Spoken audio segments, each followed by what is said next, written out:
혹시 우리 팀은 왜 이렇게 삐걱거릴까? 이런 고민 한 번쯤 해보신 적 있으신가요? 오늘은 바로 그 성공적인 팀의 비밀, 보이지 않는 엔진인 팀워크 DNA에 대해 한번 파헤쳐 보겠습니다. 우리 모두 수많은 리더십 강의를 듣고 책도 있잖아요. 그런데 현실은 어떤가요? 참 신기하죠? 그렇게 리더십을 외치는데도 환상적인 팀워크는 여전히 정말 드문, 거의 예외적인 경우라는 겁니다. 어쩌면 우리가 초점을 완전히 잘못 맞추고 있었던 건 아닐까요? 한번 생각해 보세요. 아무리 뛰어난 리더라도요, 그를 따르는 팀원이 없다면 그냥 혼자인 거잖아요. 결국 리더의 성적표는 팀원들이 써주는 거나 마찬가지죠. 그래서 이번에는 시선을 좀 바꿔보려고 합니다. 리더가 아니라 방정식의 나머지 절반, 바로 팀 성공의 진짜 동력인 팔로워십에 한번 집중해 보겠습니다. 자, 팔로워라고 하면 흔히들 그냥 수동적으로 따라가는 모습을 떠올리기 쉽잖아요. 근데 절대 그게 아닙니다. 진짜 팔로워십은요, 공동의 성공을 위해서 리더와 함께 책임지는 전략적인 파트너가 되는 거예요. 이건 복종이 아니라 파트너십입니다. 이 숫자 정말 놀랍지 않나요? 무려 90%입니다. 이게 무슨 말이냐면요. 일부 전문가들은 팀 성공의 딱 10%만 리더한테 달려있고 나머지 90%는 전적으로 팔로워들의 역량과 태도에 따라 결정된다고 주장합니다. 와, 우리가 팀워크에 대해 생각하던 방식을 완전히 뒤집는 이야기죠. 근데 이런 생각이 갑자기 튀어나온 건 아니에요. 이미 수천 년 전에 아리스토텔레스가 이런 말을 했죠. 남을 따르는 법을 모르는 사람은 결코 유능한 리더가 될 수 없다. 그러니까 최고의 리더가 되려면 먼저 최고의 팔로워가 되어야 한다는 겁니다. 자, 그럼 좋은 팔로워는 대체 어떤 모습일까요? 연구에 따르면요, 팔로워를 크게 5가지 유형으로 나눌 수 있다고 해요. 한번 들어보시면서 나는 어디에 속하지? 하고 생각해보시면 재미있을 겁니다. 자, 이 표를 한번 보시죠. 간단해요. 팔로워 유형은 크게 2가지 축으로 나뉩니다. 하나는 사고방식, 그러니까 얼마나 독립적으로 생각하느냐, 또 다른 하나는 참여도, 얼마나 적극적으로 행동하느냐입니다. 예를 들어 맨 위에 있는 수동형은 생각도, 참여도 둘 다 소극적인 거죠. 반면에 우리가 지향해야 할 가장 이상적인 모범형 팔로워를 한번 보세요. 이 사람들은 독립적으로 비판적인 사고를 하면서도 팀을 위해서 적극적으로 참여하고 헌신하는 사람들입니다. 완전 다르죠? 앞서 본 유형 중에 수능형 팔로워라고 있었죠? 이게 바로 우리가 흔히 말하는 예스맨입니다. 리더 의견에 무조건 네, 알겠습니다 하는 거죠. 예를 한번 들어볼까요? 개발팀장이 말도 안 되는 일정을 위에서 받아왔어요. 불가능한 걸 알면서도 네, 해보겠습니다 라고 덜컥수락한다면 그건 충성심이 아니죠. 그건 팀 전체를 재앙으로 몰아넣는 정말 위험한 행동입니다.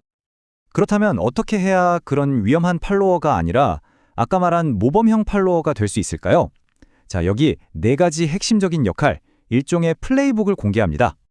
이 4가지를 한번 보세요. 리더를 지지하면서도 때로는 균형을 잡기 위해 다른 의견을 내고 솔직하게 조언하며 내 일처럼 책임감을 발휘하는 것. 이게 바로 팀을 성공으로 이끄는 진짜 적극적인 행동이라는 겁니다. 이 차이 확실하게 느껴지시나요? 왼쪽처럼 에이, 팀장님이 하라니까 까라면 따야죠 하는 식의 태도. 당장은 편할지 몰라도 팀을 정말 위험하게 만들 수 있어요. 하지만 오른쪽처럼 팀장님, 목표는 충분히 이해했습니다. 그런데 제 경험상 이 방식은 좀 위험해 보이는데 혹시 다른 대안을 같이 고민해보면 어떨까요? 라고 말하는 것. 이게 바로 진짜 팀을 위한 길이죠. 솔직한 조언은 그냥 불평이나 비판이 아닙니다. 우리 팀을 실패로부터 지키려는 책임감의 표현인 거예요. 그리고 이 팔로워십 플레이북은요, 그냥 좋은 팀원이 되는 법에서 끝나지가 않아요. 사실은 이게 최고의 리더가 되기 위한 가장 완벽한 훈련 과정이라고 할 수 있습니다. 생각해보세요. 예전에는 리더가 모든 걸 다 아는 무슨 슈퍼맨 같아야 했잖아요. 근데 지금처럼 모든 게 복잡하고 빠르게 변하는 세상에서 그게 가능한가요? 절대 불가능하죠. 그래서 이제 진정한 리더는요, 모든 걸 아는 사람이 아니라 팀원들의 전문 지식과 날카로운 통찰력에 기꺼이 귀를 기울이고 그걸 활용할 줄 아는 사람입니다. 그러니까 최고의 팔로워가 되는 과정을 한번 보세요. 그 과정에서 여러분은 팀의 입장에서 생각하는 법을 배우게 되고요. 비판적으로 문제를 해결하는 능력도 기르게 되죠. 또 어떻게 말해야 상대방을 설득할 수 있는지 소통 기술도 자연스럽게 연마하게 됩니다. 그리고 이 모든 것의 바탕에는 깊은 책임감이 깔려 있죠. 이게 다 뭔가요? 바로 미래의 여러분이 훌륭한 리더가 되기 위해 반드시 필요한 핵심 역량들입니다. 자, 결국 이 모든 이야기는 한 가지 결론으로 이어집니다. 우리가 팀워크를 바라보는 관점 자체를 완전히 바꿔야 한다는 거죠. 우리가 마주한 새로운 현실은 바로 파트너십의 문화입니다. 진짜 훌륭한 팀은요, 리더가 위에서 지시하고 팔로워가 그냥 따르는 그런 곳이 아니에요. 그게 아니라 공동의 목표를 향해서 서로를 지지해주고 때로는 건강하게 치고받으면서 토론하고 또 결과에 대해서는 함께 책임지는 그런 역동적인 파트너 관계.